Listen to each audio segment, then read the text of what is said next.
സിമ്പിളാണ്, പക്ഷെ ഈ പ്രാർത്ഥന അതിശക്തമാണ്. എനിക്ക് ഒരുപാട് ഒരുപാട് ഒരുപാട് അനുഭവങ്ങളുണ്ട്. പ്രാർത്ഥന വളരെ സിമ്പിളാണ്. തൃത്വസ്തുതി, പിതാവിനും പുത്രനും പരിശുദ്ധാത്മാവിനും സ്തുതി. എന്താണെന്നറിയാമോ?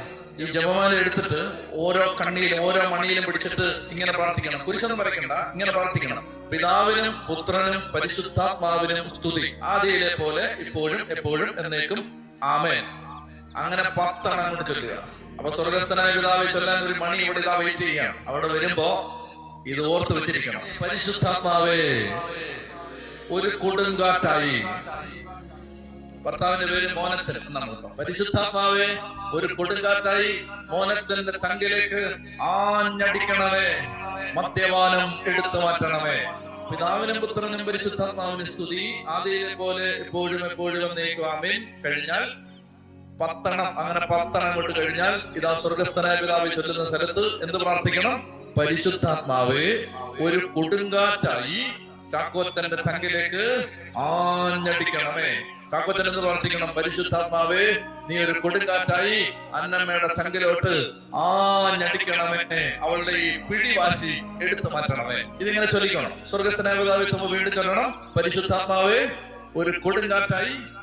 ഇവ മകൾക്ക് തെറ്റായ ഒരു പ്രേമബന്ധം ഉണ്ടെന്ന് വെച്ചു, സിമ്പിളായിട്ട് എടുത്തു മാറ്റാം. ഇത് ചൊല്ലണം, മരുന്നാണിത്, മന്ത്രം. പിതാവിനും പുത്രനും എന്തെന്നറിയാം, ഇതിനേക്കാൾ മെച്ചപ്പെട്ടൊരു പ്രാർത്ഥനയില്ല. കാരണം ഇത് തൃത്വസ്തുതിയാണ്. സത്യദൈവത്തെ ആരാധിച്ചുകൊണ്ട് പരിശുദ്ധാത്മാവിൽ വിശ്വസിച്ചുകൊണ്ട് പറയുകയാണ്, പരിശുദ്ധാത്മാവെ ഒരു കൊടുങ്കാറ്റായിട്ട് ആഞ്ഞടിക്കും. അയലോക്കാരന്റെ ചങ്കിൽ ആഞ്ഞടിച്ച് അവന്റെ കാശെല്ലാം വെള്ളത്തിൽ പോട്ടെ എന്നൊന്നും പറയരുത്. അത് ബൂമറാങ് പോലെ തിരിച്ചടിക്കും. നല്ല കാര്യങ്ങൾക്കാണ് ഇത് പറയേണ്ടത്. പരിശുദ്ധാത്മാവെ ഒരു കൊടുങ്കാറ്റായിട്ട് കടബാധ്യതയുടെ മേൽ ആഞ്ഞടിക്കണമേ, ഞങ്ങളുടെ ദാരിദ്ര്യം എടുത്തു മാറ്റണമേ, ആഞ്ഞടിക്കണമേ. ആരുടെ മേലാണോ ആഞ്ഞടിക്കേണ്ടത് ആ വ്യക്തിയെ സമർപ്പിച്ചുകൊണ്ട് പ്രാർത്ഥിക്കണം. എന്നിട്ട് ഇതൊരു 101 തവണയെ ചൊല്ലണം കേട്ടോ. അതൊക്കെ ഞാൻ ഒരു കണക്ക് പറഞ്ഞു തരുന്നതേ ഉള്ളൂ. 102 കുഴപ്പമില്ല, 100 കുഴപ്പമില്ല കേട്ടോ.